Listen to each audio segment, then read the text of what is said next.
Hello, everybody. Welcome back. We just got done talking about how some WNBA rookies, their debut games, how they went, how they did. And we're now going to move on to our next segment where we're going to talk about Swiatek and Sabalenka, their upcoming women's semi-single finals. I am so sorry that I keep mispronouncing a lot of things. I apologize for that. So the Italian Open has been going on for a little while now, and now the women's single finals are coming up Saturday morning tomorrow.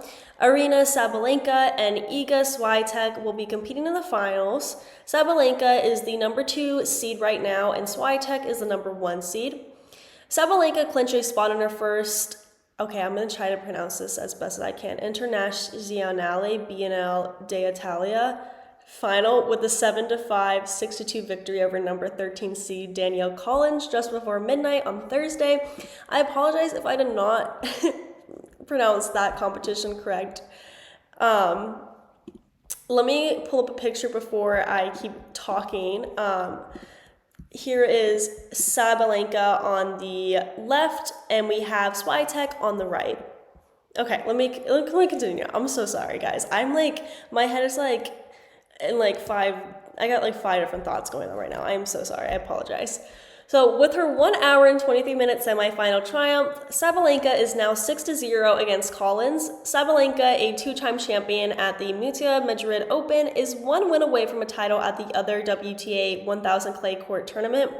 Sabalenka said, "I'm super happy to be in my first final in Rome. I think I played really great tennis today. I'm super happy about the win, especially in 2 sets against Danielle."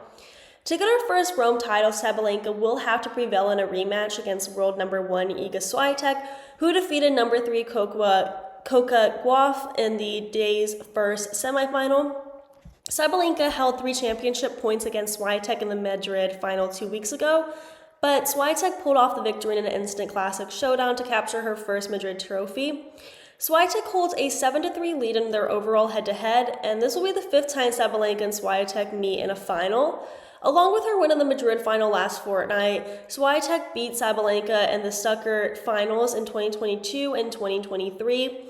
Sabalenka did not get a win over Swiatek in the 2023 Madrid final, though, so this could be her comeback in a way. Sabalenka said, "I think the level is there, the tennis is there, that I did everything to get this win. I just had to focus on myself, I guess, and not rush things, wait for the right shot to finish the point." This finals will also be the first time the world number 1 and number 2 players will meet in consecutive WTA 1000 finals since 2013, when top-ranked Serena Williams defeated second-ranked Maria Sharapova in the Miami and Madrid finals. Despite the loss, Collins is still having an exceptional season, winning back-to-back titles at WTA 1000 Miami and WTA 500 Charleston last month.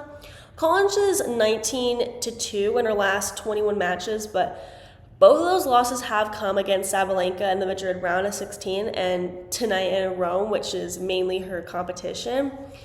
Rome is the 6th WTA 1000 tournament of the season. By making the final, Swiatek and Sabalenka have assured themselves 650 ranking points and £365,015 in prize money. A win on Saturday would give the winner a total take of 1,000 points and £699,600. By making her second straight WTA 1000 final, Sabalenka will leave Rome with the number 2 ranking intact.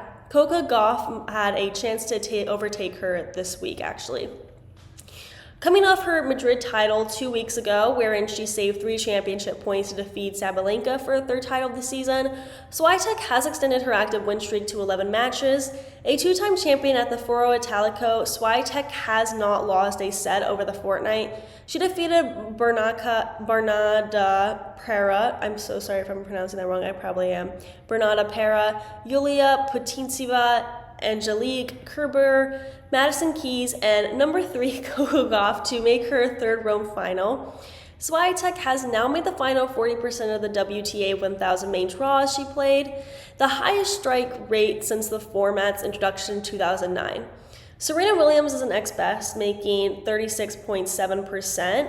Swiatek has played 19 tour-level main draws on clay, making the final in 11 of them. At 57.9%, she holds the highest rate of finals reached on clay since 2000.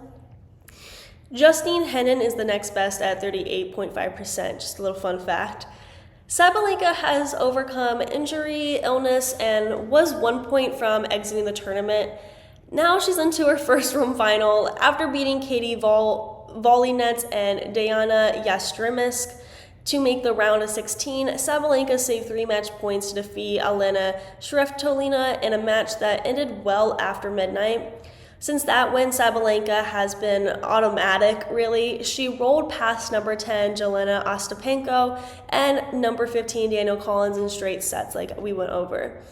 Saturday will be the 11th career meeting between the two, with Swiatek leading the head-to-head record 7-3. Swiatek has won their past 2 meetings, I would like to make that clear. Sabalenka's 3 wins have gone a full 3 sets.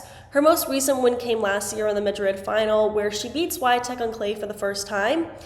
This is the first time that she has made back-to-back WTA 1000 finals in her career, and in the past 40 years, only 5 duos have faced each other on more occasion as the world number 1 and number 2 than Swiatek and Sabalenka. Since 1990, only Stephanie Graf and Aryna Sanchez Valcarrero have faced each other more often in clay finals than Swiatek and Sabalenka. So I just want to make that clear that this is pretty historically important. Swiatek goes into Saturday's final leading the tour in match wins this season and tied for the lead in titles with Elena Rybakina. She is bidding to win her 4th WTA 1000 of the season and 21st career title on the Hologic WTA Tour. Only 2 women have swept Madrid and Rome in a single season. Swiatek is bidding to become the 3rd, joining Dainera Safina and Williams. Only Williams has been able to win Madrid. Like I said, Rome and Roland Garros in the single season. A win in Rome would put Swiatek in position to match the feat at Roland Garros, where she is already 3-time champion. So now the question really is, who is going to win the finals? And it's pretty much up in the air with both of them. They're both very talented. Sabalenka is rated at number 2, and while Swiatek is number 1, so you could look at that. There's a lot of ways that you can look at it to be like, this person's gonna win, like stats-wise or just playing-wise. There's a lot that goes to it. So Madrid with its thin air and flying forehands is really the perfect court for Sabalenka. She was the champion there a year ago and came close to defending. In Rome, it's been a different story. This is Sabalenka's 6th appearance there, and she's gone 3 and out on 3 occasions. This was her best effort here, but the head-to-head record, 7-3, suggests it will go Swiatek's way, like looking at stats. They played 5 times on red clay in the past 3 years, and Swiatek has won 4 of them, all of them either in Stuttgart, Madrid, or in Rome, 4 in finals. Also, here's another thing that's interesting. Swiatek has never lost a final here in Rome. She's 2-0 with titles in 2021 and 2022. That is just like a superstitious kind of way to look at it. Like, she's never lost here before, so she's never going to lose now. You know what I'm saying? Just an interesting fact to put out there. It is a pattern that she's following. If you're thinking about leaning towards Sabalenka, here's another statistic that from the folks at Ulta Stats Perform. Swiatek has appeared in 30 WTA 1000 tournaments and reached 12 finals, and that's 40% better than the next best, Serena Williams. On the other hand, Sabalenka came into that Madrid final in condition that suited her, already a 2-time champion and bidding for a 3rd. There's a heavy load that comes with trying to do something you've done before, and now the dirt-crusted shoes are on the other foot here, if in a metaphorical way. Swiatek is the 2-time champion bidding for a 3rd, and she's a favorite without a doubt, like in fans-wise. Everything about Rome kind of suits her in a way. I think that what could really spin the match would be Sabalenka's way of her drop shot. It's been magnificent for him in Rome and really have done wonders. Yulia Putintseva showed how effective it could be against Swiatek's baseline position. If Sabalenka can stay disciplined and unleash that shot at the right times, that could really be the difference maker for her. All of this bodes well for Sabalenka on Saturday because, as opposed to 2 weeks ago, she really has nothing to lose here. She's a challenger, and I believe that she really is owning that role. I really do think Swiatek is going to win, though. I'm just going to say, just based on stats and previous performances, it seems that Swiatek has the upper hand or a better opportunity to win the final. I think it's going to be a very, very close match, but still I feel that Swiatek will still come out on the top. Also, she is a fan favorite for a lot of, tennis fans. And just hearing people have to say, it does seem that Swiatek does have the upper hand in winning here, if you are just looking at stats. But of course, there are some things about Sabalenka that she could really throw off Swiatek's performance in the match. So it'll be interesting to see. So we're now going to move on to our next segment where we talk about the scores and results from the BNL. Before we do that, we're going to be taking a short break. So I will see you guys really soon.